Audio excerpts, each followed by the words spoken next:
Fala, meus queridos! Bem-vindo, bem-vindo. Fiquei sabendo de uma hashtag aí, né?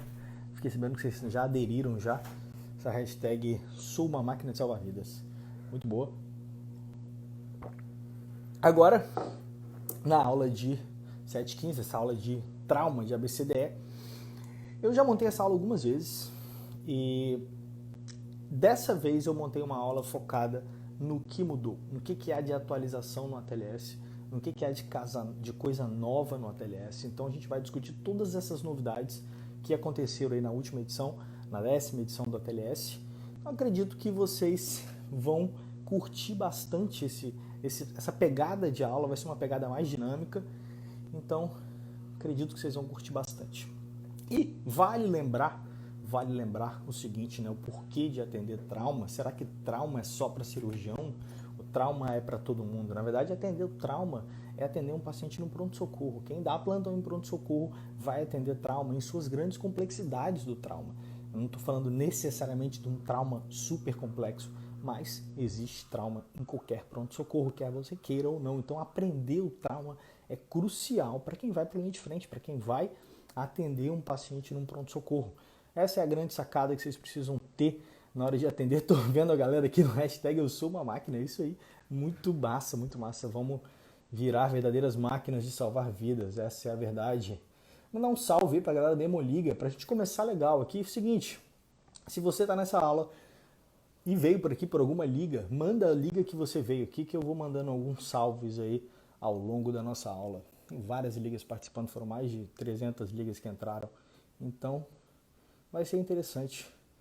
E para a gente começar, meus queridos, vamos começar falando de trauma, obviamente, ATLS. E eu quero contar duas histórias aqui para vocês. Vamos contar duas histórias sobre o ATLS. Eu não sei se você sabe de onde veio essa história de ATLS, de onde veio a sistematização do atendimento ao trauma. Então se liga aí, Light. Eu vou falar para vocês de onde veio essa história. Na verdade, essa história vai lá de 1970, na década de 70.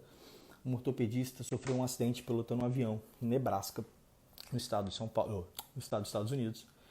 E nesse acidente, ele foi atendido lá junto com a família dele e os filhos. Após esse acidente, ele percebeu, né, que havia uma diferença muito assim, vamos dizer, muito importante na forma como ele e a família dele foi atendido. Né, ele teve um protocolo de remoção muito padronizado, mas o atendimento individual dos pacientes no hospital foi muito diferente. E ele, obviamente, tendo a família ali em risco, deve ter sido uma coisa muito chocante para ele, acredito. E quando ele passa disso, quando ele passa desse aperto, desse sufoco em família, vivendo na pele um trauma, ele resolve mudar as coisas e começa a pensar numa forma diferente de atender um paciente do trauma. E eu chamo a atenção aqui para um capítulo que a gente não lê, que é o primeiro capítulo de algum livro a gente pula.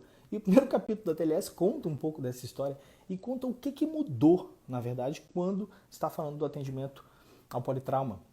E o que ele teve que dizer para as pessoas, o que ele teve que dizer para a comunidade científica, para o colégio de cirurgiões americano, que havia alguma coisa errada. Né? Se você pensar bem, a gente está imensamente acostumado, quando a gente está num pronto-socorro e vai dar um diagnóstico, em fazer anamnese e depois fazer exame físico. E depois daí a gente partiu para uma conduta. Agora imagina se eu chego no momento onde eu preciso, além de fazer esse atendimento inicial, que é um atendimento já de um paciente grave, eu preciso definir uma conduta muito rápida. Então essa que foi a mudança que ele traz, uma mudança conceitual que ele traz para as pessoas naquele momento, que precisava se fazer o atendimento inicial do trauma já pensando no tratamento das suas patologias. Então foi isso que ele cria esse movimento, lá aí entre intervalo de 70 e 80. Em 80 sai a primeira versão do ATLS. E o ATLS, como todo mundo já viu, se você já passou alguma vez o olho no ATLS, você sabe que ele vai criar um sistema de atendimento, né, entre letras, ABCDE, e existe uma lógica por trás do ABCDE. O ABCDE inclui o atendimento das patologias, inicialmente, que ameaçam de forma mais emergencial a vida. Então, por isso que a gente começa o atendimento com a letra A, de via aérea. Né? Por isso é um clássico do atendimento. Mas, em se falando do novo ATLS, foi publicado em 2017, finalzinho de 2017, Em 2018 já foi dado o curso nos Estados Unidos com a nova atualização. A gente teve uma mudança em várias coisas que a gente fazia, né? O ATLS muda a cada 4 anos, né? E dessa vez, da 9ª para a 10ª edição, teve algumas mudanças que a gente vai discutir aqui, como intubação assistida, a mudança da nomenclatura, a videolaringoscopia, a própria laparoscopia no atendimento ao trauma, a infusão de cristalóide mudou, o choque mudou muita coisa, o ácido tranexâmico, com a medicação já antiga aí, a gente teve uma inclusão, tornou ela quase uma protagonista aí, novamente no atendimento ao trauma. Então, muitas coisas interessantes nesse momento. E para a gente começar, galera, eu vou até abrir os comentários aqui, porque se tem uma coisa que esse ATLS faz, com certeza é salvar vidas, né? Com certeza o ATLS salva a vida, porque essa sistematização garante você tratar primeiramente o paciente com a doença que mais ameaça ele a vida, né? Então, uma história aí da minha vida, vamos contar aqui. Isso aí, quando eu tinha 2 anos de idade, então, lá na década de 90, minha família sofreu um acidente de carro. E foi um acidente de carro que envolveu mais de um carro, né? Foi um acidente bem complexo e a gente foi direcionado para um hospital, vamos dizer, secundário aí na linha de atendimento, um hospital no interior de Minas Gerais para ser atendido. E toda vez que eu estou estudando a ATLS, não tem como eu não lembrar desse acidente de carro que a gente sofreu, porque eu lembro como que era diferente a conduta lá na década de 90, apesar de não ser tanto tempo assim, como que era diferente, como que as coisas mudaram de um tempo para cá. Então, pensando e sempre lembrando disso, eu trago para vocês essa importância aí, que é a gente prestar atenção nesse atendimento inicial do paciente com trauma e tentar resolver essa patologia de uma forma bem rápida, prestando atenção na situação que está acontecendo como todo, né? A verdade é essa. Mas vamos lá. Vamos começar aqui, vamos deixar de lenga-lenga e vamos partir para o que há de novo no ATLS. Beleza. Letra A do ATLS, então a letra A de via aérea. Sempre que a gente fala de via aérea, a gente tem que estar falando também de coluna cervical e proteção da coluna cervical, tá? O que mudou nessa nova edição em relação à letra A? Na letra A, a gente muda o nome. Antigamente a gente falava intubação de sequência rápida. Né? Vocês já devem ter ouvido essa palavra, intubação de sequência rápida. Se você já ouviu intubação de sequência rápida, me manda um coração aqui, porque eu também gosto de coração. Não sou só o Igor que gosta, não. Manda um coraçãozinho pra mim, ver se você já ouviu essa frase, intubação de sequência rápida. Mudou. E até uma palavra, talvez seja até mais interessante. Intubação assistida por drogas, não necessariamente por a sequência rápida que estava ali pré-definida.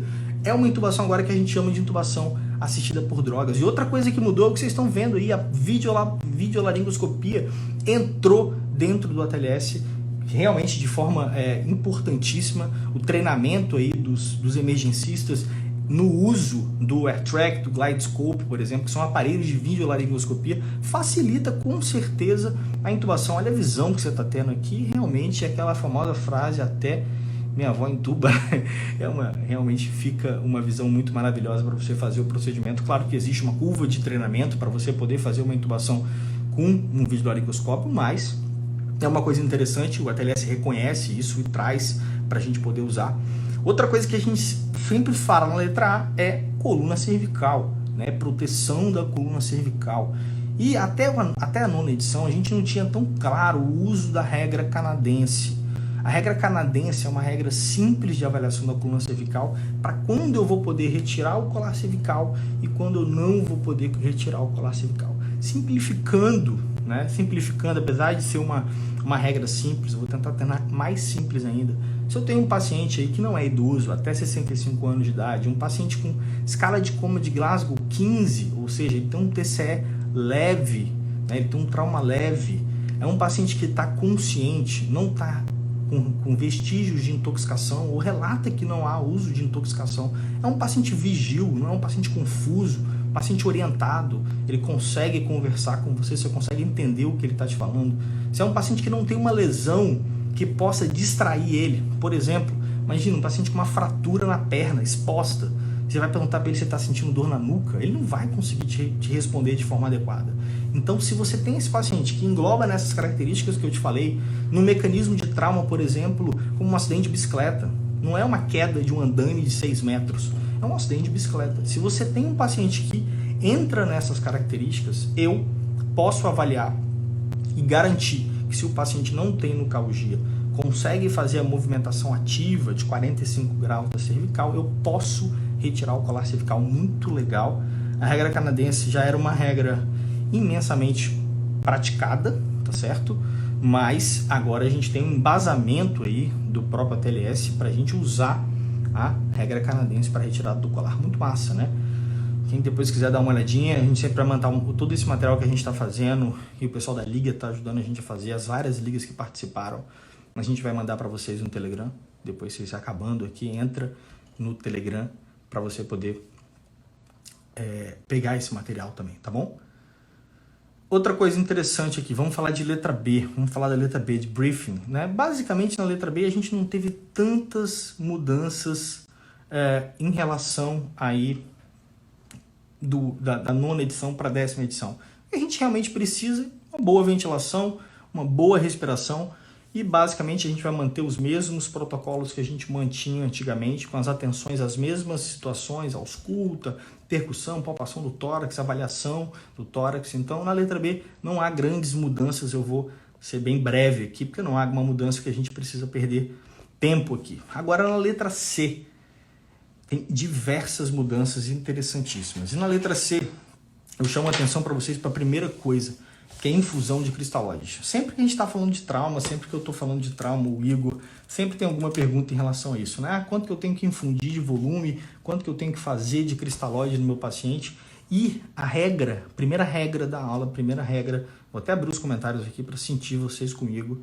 Primeira regra da aula é o seguinte, a gente não encharca o paciente, a gente não vai mais inundar o paciente, a gente não vai entrar agora, se o paciente chegou do trauma, vou fazer 20, 30 ml por quilo e pronto. Não, a gente não vai fazer mais isso, né?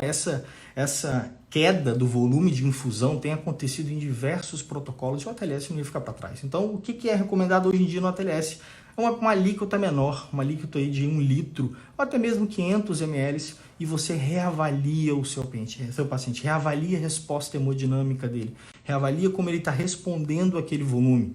Como que eu avalio, Romulo? Perfusão, débito urinário, consciência, tudo isso. Então eu reavalio o meu paciente, eu não simplesmente jogo um monte de soro e pronto, beleza? Faz muito sentido, né? Então 1 litro de cristalóide já está excelente, fiquem com isso. Outra coisa interessantíssima que entrou na letra C de forma mais clara para todo mundo, que é o protocolo de transfusão maciça. Quando que eu indico o protocolo de transfusão maciça? Já existia uma indicação, obviamente, o que agora mudou é a nomenclatura e como a gente faz esse protocolo, né? O paciente que precisa de 10 concentrados de hemácias em 24 horas, ou ele precisa de mais de 4 concentrados de hemácias na primeira hora, é um paciente que se enquadra nesse protocolo de transfusão maciça. Existem outras características que você pode usar, mas esse paciente que recebe esse volume inteiro de sangue para você é um paciente que precisa desse protocolo. Obviamente que não dá para ser feito em todos os lugares do Brasil, mas por literatura vale a pena a gente falar. E o que muda? Na verdade, a mudança é na ordem. Antigamente a proporção não era de 1 para 1 para 1. Agora a gente faz para cada concentrado de hemácia 1 unidade de plaqueta e 1 unidade de plasma, 1 para 1 para 1. Até mais simples, né, para a gente não esquecer. Há realmente uma diminuição na mortalidade quando a gente assume esse protocolo nesse tipo de paciente. Não é para todo mundo, não é para todo mundo que precisa de concentrado que eu vou fazer esse protocolo de transfusão. Lembra do volume que está se perdendo, beleza? E outra coisa interessantíssima na letra C, tem várias coisas. Aqui eu vou parar para a gente fazer 2 homenagens. Se você não viu esse filme ainda, vê lá Pat Adams, O Amor é Contagioso. Tem uma cena que ele faz uma homenagem aos ginecologistas e eu faço aqui a minha homenagem aos ginecologistas porque essa galera já sabia que esse remédio fazia efeito. Eles já sabiam que esse remédio tinha resultado. E, galera, eu não sei se vocês já sabem, eu não sei se alguém já sabe, quem já souber pode até mandar para mim, inclusive aqui, pode até mandar nos comentários. Essa parada aqui, ó, essa fórmula. Sabem o que é isso? Vou até deixar aberto, quero saber se vocês lembram de tomar uma aguinha aqui. Alguém sabe? Deixa eu ver, Pat é foda. Pat Adams é muito massa. Quem sabe essa fórmula aí? Quero ver se alguém sabe. A galera tá falando do filme. Deixa eu ver. Apesar de vocês estarem falando do Astronexame, que eu não tenho certeza se essa fórmula é do Astronexame. De verdade, foi simplesmente... eu peguei qualquer fórmula lá e coloquei aqui pra vocês. A verdade é que sim, é ácido tranexame, galera. Ácido tranexame, que é uma droga antiga, o Transamin, como todo mundo tá falando aqui embaixo. A galera já se usava muito na ginecologia. E a indicação é formal no trauma agora, até 3 horas do trauma, inclusive no atendimento pré-hospitalar pode ser feito o Transamin. A gente faz aí 1 grama para esse paciente, a dose de ataque, beleza? E eu sei que vocês curtem tabela, então eu não deixaria de fora a tabela. Vou até tirar os comentários nessa aqui para todo mundo ver. Tabela, seguinte tabela, sim, há uma mudança na tabela também. Não exatamente na tabela, teve uma mudança na nomenclatura da tabela em relação ao estado mental aí. Mas o que é mais importante da mudança é a regra de 3:1. Antigamente a gente tinha essa regra, né? Perdeu 1 ml de sangue, você faz 3 ml de soro. Agora não existe mais essa regra, esquece isso. Não é, a gente não consegue fazer mais isso mais. Se o paciente precisa, se ele for refratário a volume, ele vai entrar com droga de forma mais rápida do que antigamente. Então, esquece essa regrinha, esquece encharcar o paciente. De novo, a gente batendo nessa tecla, não é para encharcar mais o paciente que chega vítima de politrauma dentro do pronto-socorro lá no seu atendimento, beleza? E o passo 1, e aqui que eu até lembro do nosso passo 1 da nossa primeira aula da jornada, que a gente falou, eu e o Igor, sobre os 7 passos de manejar um paciente grave. Se você não assistiu, tá no IGTV aqui, tá na série da jornada, vai lá e assiste. A gente fala sobre não procrastinar, por quê? Porque o paciente classe 3, você vê que é o paciente, se você olhar, sem decorar muito, galera, sem decorar muito, é o paciente visivelmente hipotenso no pronto-socorro, é o paciente que você não pode esperar. Além do volume, além de volume, você vai fazer sangue para esse paciente. E outra coisa, se esse paciente não responder, até abri os comentários aqui, o paciente não responder, você vai entrar com droga vasoativa para esse paciente. Ah, Ron, posso entrar com droga vasoativa periférica? Pode. Inclusive, a gente fez uma live sobre isso, falamos sobre várias dúvidas em relação ao acesso central. Então, a gente pode entrar sim com droga vasoativa. Então, não procrastina. Eu vou te dar uma dica aqui. Não adianta olhar para o monitor no paciente grave. Não adianta ficar olhando para o monitor esperando o paciente melhorar sozinho. Não adianta, cara. Você precisa fazer alguma coisa. Precisa começar volume, precisa colher laboratório, precisa pegar acesso central, precisa fazer na hora. Não sei, mas você precisa começar. Não adianta parar lá e ficar olhando pro monitor pensando assim, sei o que eu faço, cara tá hipotenso, acidente de carro, tá hipotenso, e olha o monitor de novo. Não vai mudar, ele não vai melhorar a pressão simplesmente pela sua arte de olhar o monitor, beleza? Então lembra da tabela, não há grandes mudanças na tabela, mas você precisa lembrar, paciente classe 3, paciente visivelmente hipotenso, volume, sangue, e não procrastinar no uso da droga vasoativa. Show? Beleza? E aí a gente vai entrar agora numa outra parada que eu vou desligar um pouquinho os comentários. Tem várias máquinas aqui, tá sinistro, é muita máquina de salvar a vida. E eu vou tirar os comentários rapidinho pra gente falar de tromboelastograma. O que é tromboelastograma? Basicamente não, né? Que é sacanagem falar assim, mas vamos lá, é um aparelho já antigo, década de 80, ele avalia aí o estado de coagulação, vamos colocar assim, pela incidência da luz e a refração da luz. Isso é que a máquina faz. E o que tem a ver isso com trauma? Vamos lá.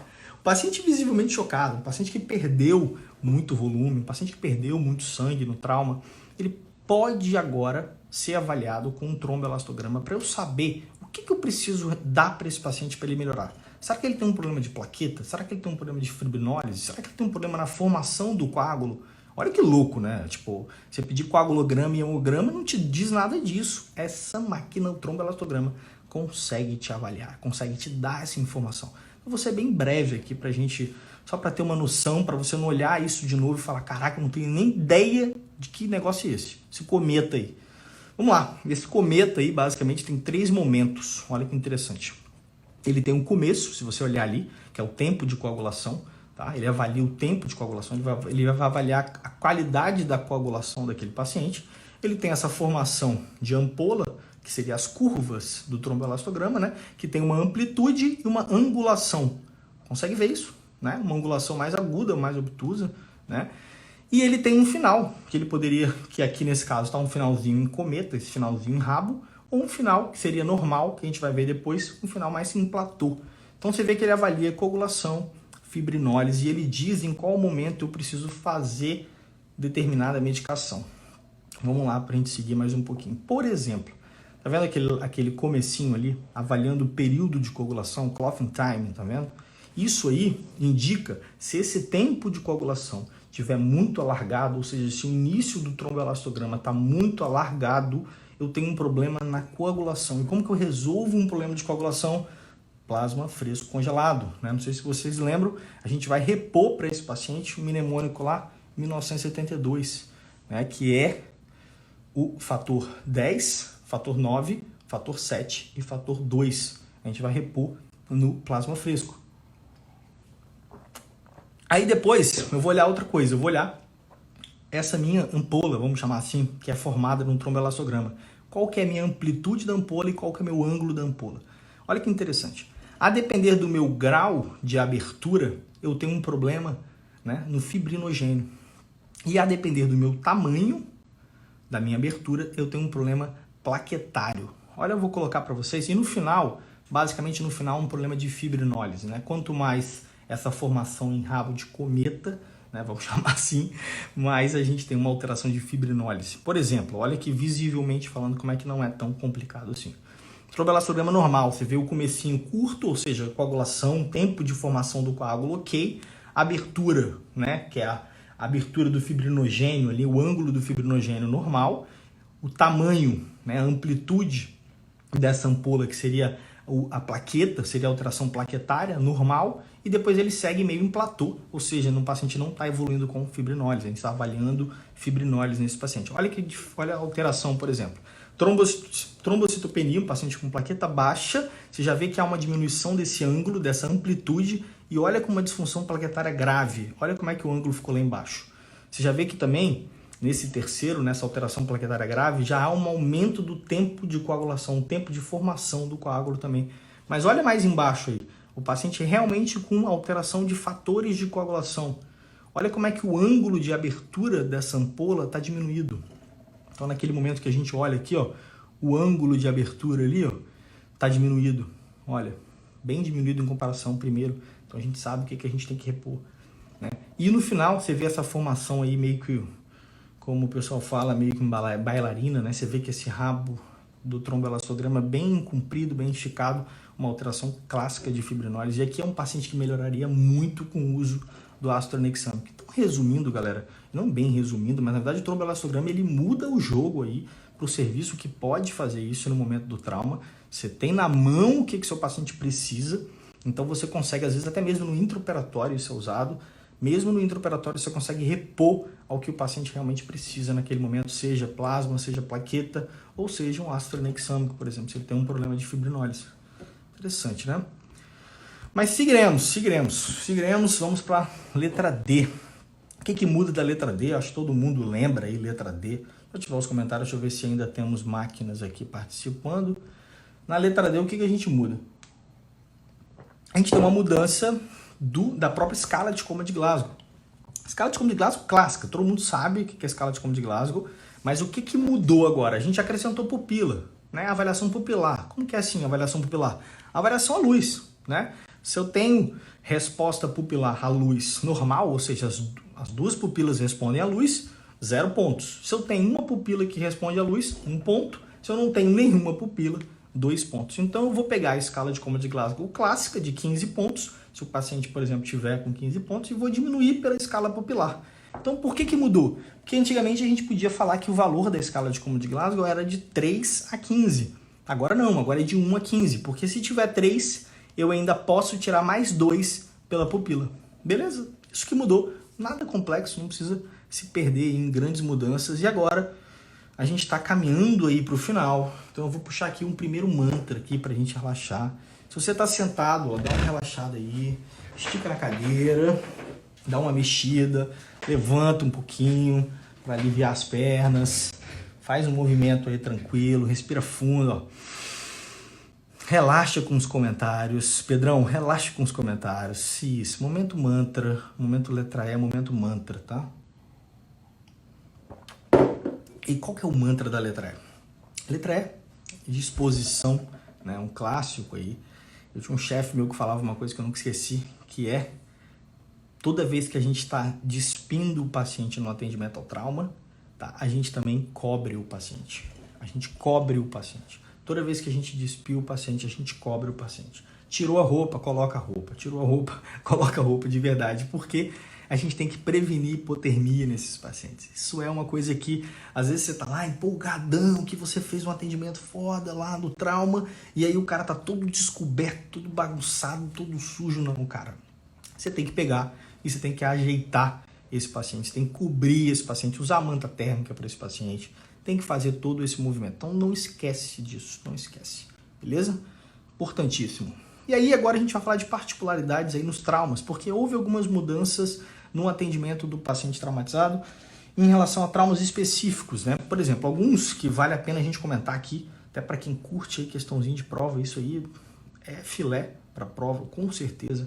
Por exemplo, trauma torácico. O que há de novo no trauma torácico? Todo mundo sabe, a grande complicação, ou uma das grandes complicações do trauma é pneumotórax. O paciente politrauma, vem lá com um pneumotórax, seja hipertensivo ou não, e você tem que tratar. E, classicamente, o tratamento do pneumotórax hipertensivo é a drenagem no segundo espaço intercostal, na linha hemiclavicular. Mas aí mudou. Mudou por quê? Nosso Capitão América e nosso tipo americano é um paciente tende, né, nos estudos que o ATLS conduziu, a ser um paciente mais obeso. E quando você ia fazer a punção no segundo espaço intercostal, você não conseguia chegar na cavidade torácica, imagina, né? E aí quando você vai para o quinto espaço intercostal, você consegue fazer a drenagem, a toracocentese de forma mais efetiva. Então não esqueçam disso, é uma mudança real, isso não é uma sacanagem. Realmente o ATLS levou isso em consideração e mudou do segundo espaço intercostal para o quinto espaço intercostal, tá bom? Essa é a primeira mudança que eu queria falar. Em relação ao trauma abdominal, o trauma abdominal mudou algumas coisas, principalmente aí o uso da laparoscopia nesses pacientes. Então, a laparoscopia sempre? Não é sempre.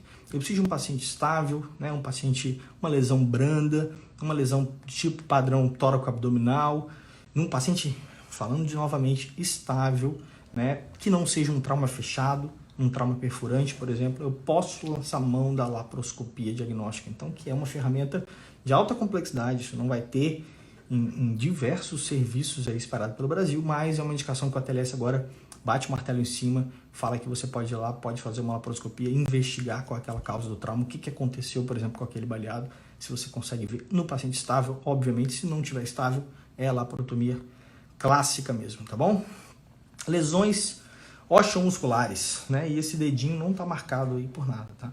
Não tem nada a ver. Basicamente, não há uma grande mudança, tá? Nos traumas musculares, osteomusculares, mas o que ficou mais claro dentro do ATLS na 10ª edição é o uso de antibiótico precoce para esse paciente. Para quem eu fiz uma live há um tempo atrás com o Joaquim da ortopedia, a gente falou sobre o uso de antibiótico na fratura exposta, uso precoce, né? Como que isso muda o prognóstico daquele paciente.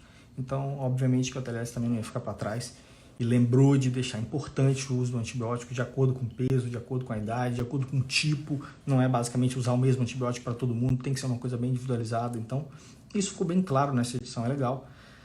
Queimadura é massa. Queimadura realmente teve uma mudança assim, gritante nos pacientes, porque a gente estava muito acostumado com a fórmula de Parkland. Por exemplo, se você conhece a fórmula de Parkland, você já viu algum paciente queimado, você sabe o que eu estou te falando.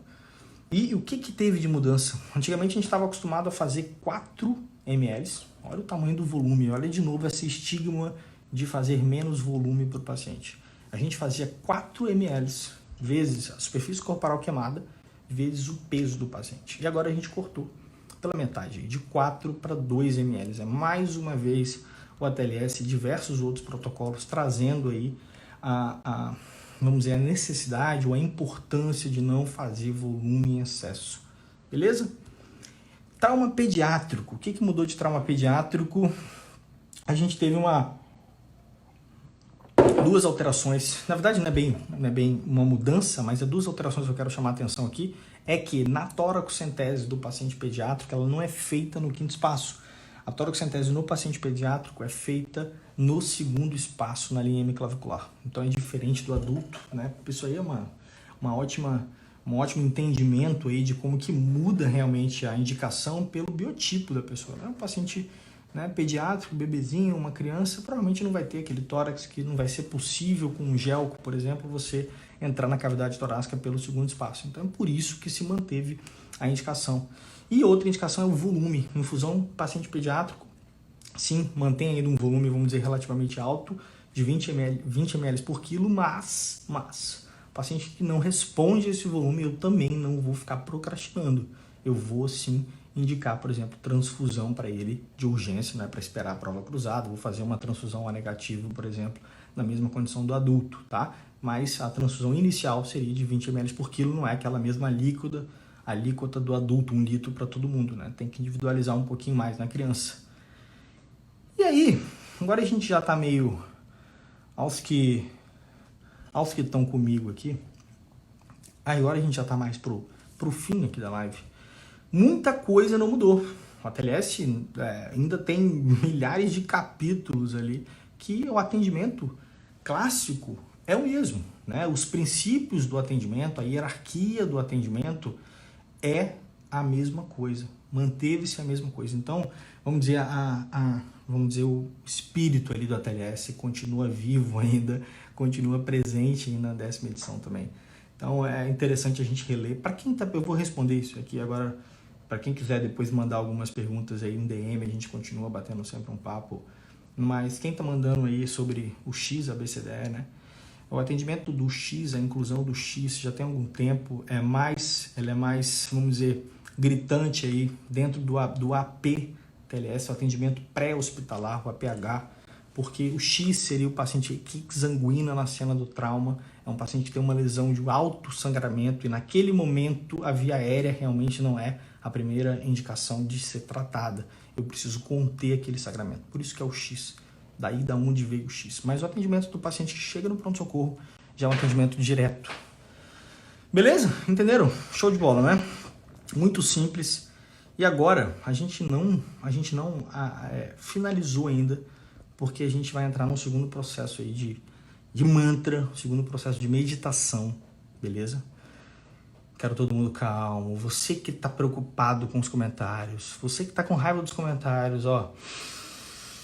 Respira fundo, relaxa, que hoje é hashtag até o fim, ainda tem mais uma aula, a gente vai falar sobre síndrome coronariana aguda ainda, beleza? Relaxa.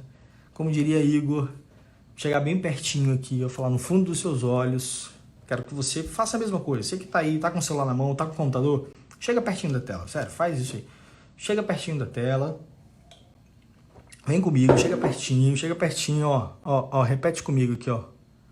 Eu sou uma máquina, vem, manda essa hashtag aqui, eu sou uma máquina, você que tá aqui, 1.667 pessoas, você é uma máquina, bicho, você é uma máquina sim. Então, continua com a gente aqui, a gente tem ainda mais uma aula muito massa com o Rafael, vai falar sobre síndrome coronariana aguda e imperdível, uma verdadeira masterclass aí de síndrome coronariana, para ninguém ter mais dúvidas em como atender esse paciente.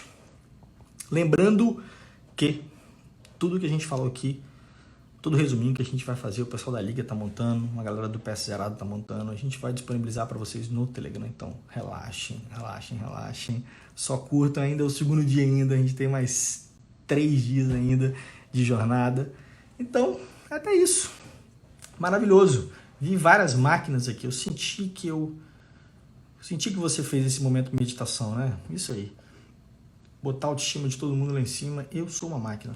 Tamo junto. Beleza? Se você curtiu essa live, se você curtiu, faz um print dessa hashtag. Porque só quem tá na jornada que sabe que essa hashtag existe. Se ninguém fora da jornada vai saber o que você tá falando. Então faz o seguinte, printa essa hashtag, faz um print agora. Printa aí. Posta no seu Instagram, bota lá a hashtag eu sou a máquina, ninguém vai entender nada. Jornada PS Zerado, loucura, ninguém vai entender nada. Beleza? Até a próxima. Daqui a alguns minutos a gente volta com o Igor e o Dr. Rafael para falar de síndrome coronariana. Beleza? Abraço, galera!